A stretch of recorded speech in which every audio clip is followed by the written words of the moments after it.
ilmu anggur, duduk, dengar je. Tak kembali ilmu, tak kembali. Questioning lah sikit, persoalan. Kenapa begitu, kenapa begini? Minta dalil ke? Saya pun tuan-tuan boleh persoalkan kalau saya ada ajar benda tak betul ke, apa itu begini. Itu bagus belajar di universiti ni tuan. Belajar agama di universiti ni, kita tak belajar ilmu-ilmu syarak saja. Ingat belajar tafsir, hadis, Quran, fiqh. Ada. Kita belajar psikologi. Kita belajar sosiologi. Ilmu tu famous di barat. Barat dia tak belajar kerohanian Islam. Dalam agama dia pun tak ada kerohanian. Dia belajar psikologi. Nak faham kerohanian manusia ni macam mana. Dia orang punya kejiwaan. Kita kena tahulah. Pasal ilmu ni tuan-tuan. Dia tak ada ilmu Islam, ilmu kafir. Tak ada. Ilmu ni selagi dia tak langgar syarak, kita kena belajar atau boleh belajar. Sebab tu macam kami di UAE, kita tak panggil ilmu Islam ataupun pengajian Islam. Tak. Kita tak panggil Islamic Academy, Islamic Studies. Kita panggil Islamic Review Knowledge. Ilmu wahyu. Kita ikut style Imam Ghazali punya. Imam Ghazali tak bahagi kepada ilmu Islam, ilmu non-Islam. Tak. Dia bagi ilmu syarak, ilmu akal. Ilmu syarak ni ialah ilmu yang mesti berasas pada wahyu. Ilmu akal ialah ilmu yang lain. Jadi tak ada Islam tak Islam, Islam tak Islam, tak ada. Bukan kata bila kita belajar agama kita tak perlu belajar yang lain. Belajar juga. Penting tuan-tuan. Sebagai pelengkap pada ilmu agama. Sebab tu orang belajar agama mesti dia belajar belaka. Jadi kalau kita belajar psikologi tuan,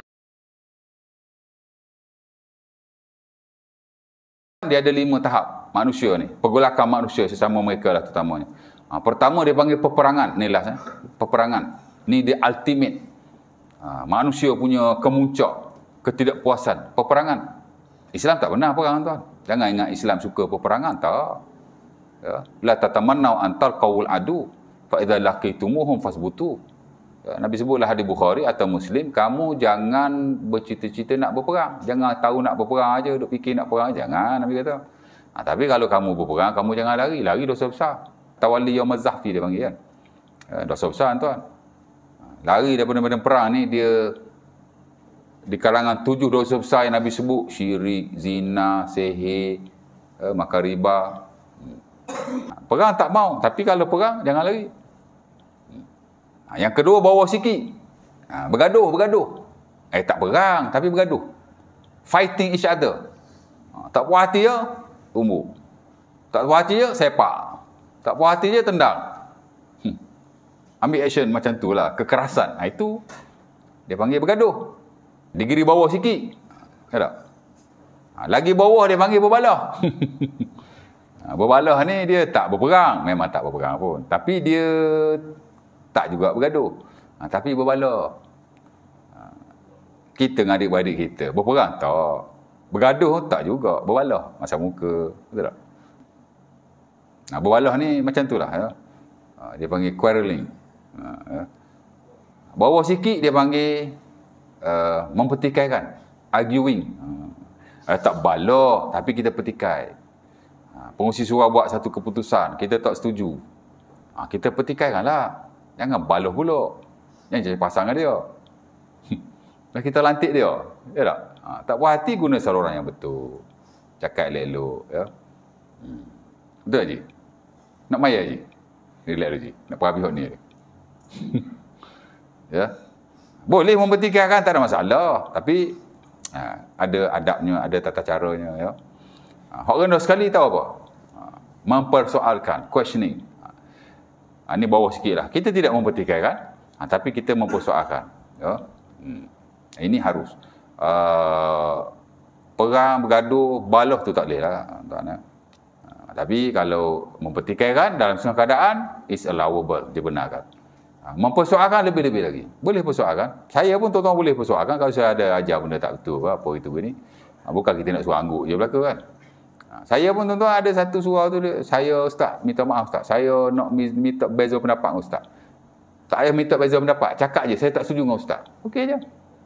Sebab saya tuan-tuan di universiti, personally, saya kalau tak setuju dengan pensyarah, saya terus terang cakap. Ustaz, saya tak setujulah dengan apa ustaz cakap. Direct aja. Tapi pensyarah yang saya kata begitu, tak ada seorang pun bagi saya fail. Bagi saya A lagi ada. Pensyarah hari ni tuan, sebahagian lah, tapi tidak semua.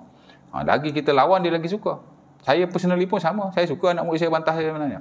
Sebab kalau dia bantah, kita lagi nak check, nak semuk. Lagi brainstorming kita punya akal fikiran.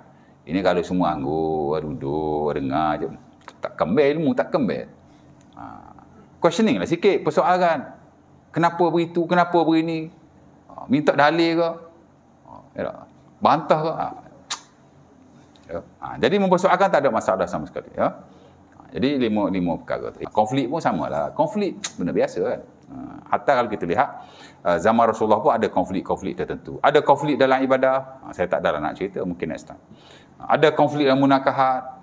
Ada konflik dalam muamalat. Ya. Sebahagian konflik itu agak berat. Serious one. Tapi sebagainya ringan. Tapi ini semua adalah satu bentuk olahan Allah Ta'ala dalam kehidupan kita. Allah Ta'ala kata dalam Quran, walaula daf'allahu an-nasa ba'dahum ba'da la fasadatil ard. Manusia atau kehidupan ni tuan-tuan, kalau Allah Ta'ala buat satu pattern aja, kehidupan manusia akan binasa. Ya tak? Semua suka nasi air berlaku. Tak ada orang suka nasi sup.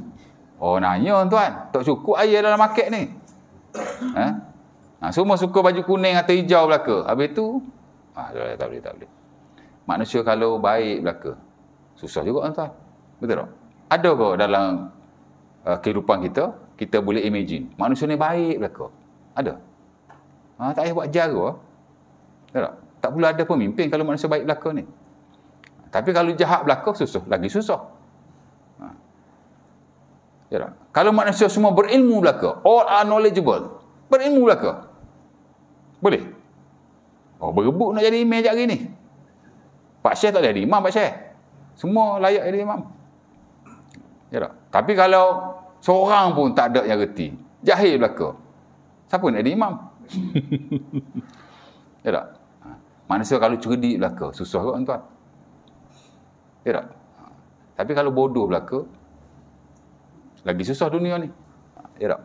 Itulah nak cerita dia, insya-Allah taala. Ada tanya apa-apa tak? Ada soalan?